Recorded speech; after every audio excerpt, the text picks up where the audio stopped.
السلام علیکم ورحمۃ اللہ وبرکاتہ۔ الحمد للہ وکفا وسلام علی عبادہ الذین اصطفیٰ، اما بعد فاعوذ باللہ من الشیطان الرجیم، بسم اللہ الرحمن الرحیم۔ ان عدۃ الشہور عند اللہ 12 شہرا فی کتاب اللہ، صدق اللہ العلی العظیم۔ وعن ابی ہریرہ رضی اللہ تعالی عنہ قال قال رسول اللہ صلی اللہ علیہ وسلم، انما مثلی ومثل ما بعثنی اللہ بہ کمثل رجل بنا دارا فأحسنه وأجمله إلا موضع لبنة من زاوية فجعل الناس يطوفون له ويعجبونه ويقولون هلا وضعت هذه اللبنة فأنا تلك اللبنة وأنا خاتم النبيين ولا نبي بعدي، رواه مسلم۔ صدق الله العلي العظيم وصدق رسوله النبي الكريم ونحن على ذلك لمن الشاهدين والشاكرين والحمد لله رب العالمين۔ حضرات گرامی، علماء کرام، میرے بزرگوں، نوجوان ساتھیوں، بھائیوں، انتہائی محترم صدر مجلس جناب حضرت آغا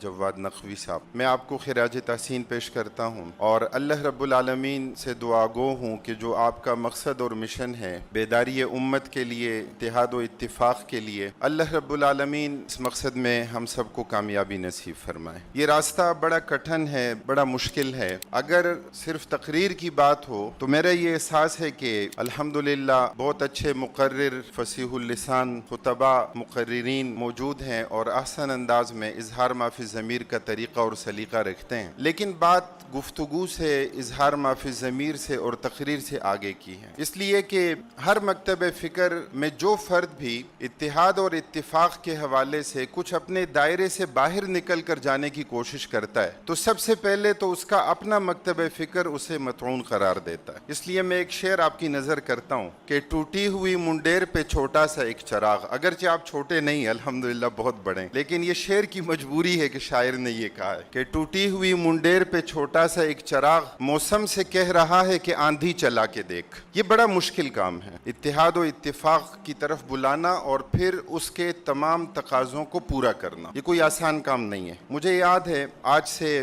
11 سال پہلے ایران کے مختلف حوزہ ہائی علمیہ اور مختلف دانشگاہوں کا، یونیورسٹیز کا دورہ کرنے کا موقع ملا، اور قم میں حوزہ علمیہ کہ جس کی حضرت امام خمینی کے ساتھ نسبت ہے، تو ان کے اساتذہ کے ساتھ ایک نشست تھی۔ اس میں ایک سوال کہ جو پوچھا گیا مجھ سے وہ یہ تھا کہ اہل سنت اور اہل تشیع کے درمیان قرب کی کیا امکانی صورتیں موجود ہیں۔ میں تھوڑی دیر کے لیے رکا، اس میں ایک صاحب نے پوچھا کہ کیا اذان میں اختلاف ہے، نماز میں اختلاف کی صورت ہے، یا اور عبادات میں، فقہی احکام میں مختلف صورتیں موجود ہیں اختلاف کی۔ تو میں نے ان سے یہ کہا کہ اصل مسئلہ یہ ہے کہ اگر ہم حقیقی قرب چاہتے ہیں، اگر ہم اتحاد و اتفاق چاہتے ہیں، تو ابصر الناس من نظر الی عیوبہ، لوگوں میں سب سے زیادہ بینا وہ شخص ہے کہ جو اپنے عیوب کی طرف دیکھے، کہ جو اپنی کمزوریوں اور اپنے نقائص کو تلاش کرے، کہ جو اس بات کا جائزہ لے کہ آج جو ماحول ہے، ہم ریاست کا رونا روتے ہیں، یہ ٹھیک ہے، لیکن ریاست کو یہ موقع کس نے فراہم کیا کہ وہ ہمارے درمیان درار ڈالے، کہ وہ ایک خلیج پیدا کرے، کہ وہ نفرتوں کو بڑھاوا دے؟ ریاست کو یہ موقع کس نے دیا؟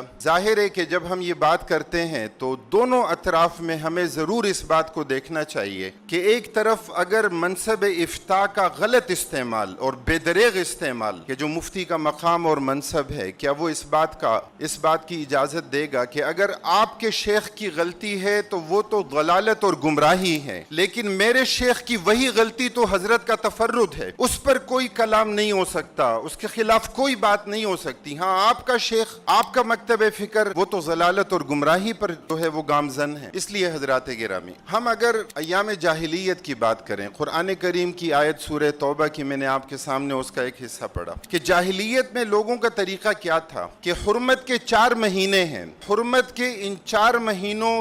کا جو تقدس تھا، جو اس کا ادب اور احترام تھا، تو اس کو ملحوظ رکھتے تھے، اور اس کے پیش نظر اگر انہیں نسی کی طرف جانا پڑتا تھا کہ حرمت کے مہینوں کو آگے آگے پیچھے کر لیں تو وہ بھی کر لیتے تھے، لیکن وہ کہتے تھے کہ نہیں، ہم یہ کہیں کہ یہ مہینہ حرمت کا ہے اور پھر جنگ و جدل کرے، نہیں، ایسا نہیں ہوگا۔ اپنے تئیں ایک غلط اقدام تھا کہ جسے اللہ رب العالمین نے قرآن کریم میں زیادۃ فی الکفر سے تعبیر فرمایا ہے۔ نبی اکرم صلی اللہ علیہ وسلم نے جب حج کے فریضے کی ادائیگی فرمائی اور آپ صلی اللہ علیہ وسلم نے اپنے خطبے میں ارشاد فرمایا کہ زمانہ اپنی اصل اس رفتار کے مطابق واپس اپنی جگہ پر آ گیا ہے۔ اگر حج ہو رہا ہے تو وہ حج کے موسم میں ہو رہا ہے، حج ہو رہا ہے تو وہ ایام حج میں اور ذوالحج میں ہو رہا ہے۔ وہ نسی کے نتیجے میں جو تبدیلی کی گئی، جو مہینوں کا الٹ پھیر کیا گیا، جو تقدیم اور تاخیر کی گئی، یہ اس کا نتیجہ نہیں ہے، بلکہ یہ عبادت اپنے اس اصل مقام پر، اپنے اس اصل مہینے اور اصل ایام کے اندر، اس لیے کہ ہم یہ جانتے اور سمجھتے ہیں کہ عبادات توقیفی ہیں۔ جو عبادت اور جتنی عبادت اور جس وقت کی عبادت اور جس کیفیت کے ساتھ عبادت اللہ کے رسول صلی اللہ علیہ وسلم نے کی، بس وہی عبادت ہے، وہ اللہ کا حکم ہے اور وہ نبی کریم صلی اللہ علیہ وسلم کا طریقہ ہے، بس یہی عبادت کا طریقہ ہے، اس میں تبدیلی نہیں ہو سکتی، اس میں تقدیم اور تاخیر نہیں ہو سکتی۔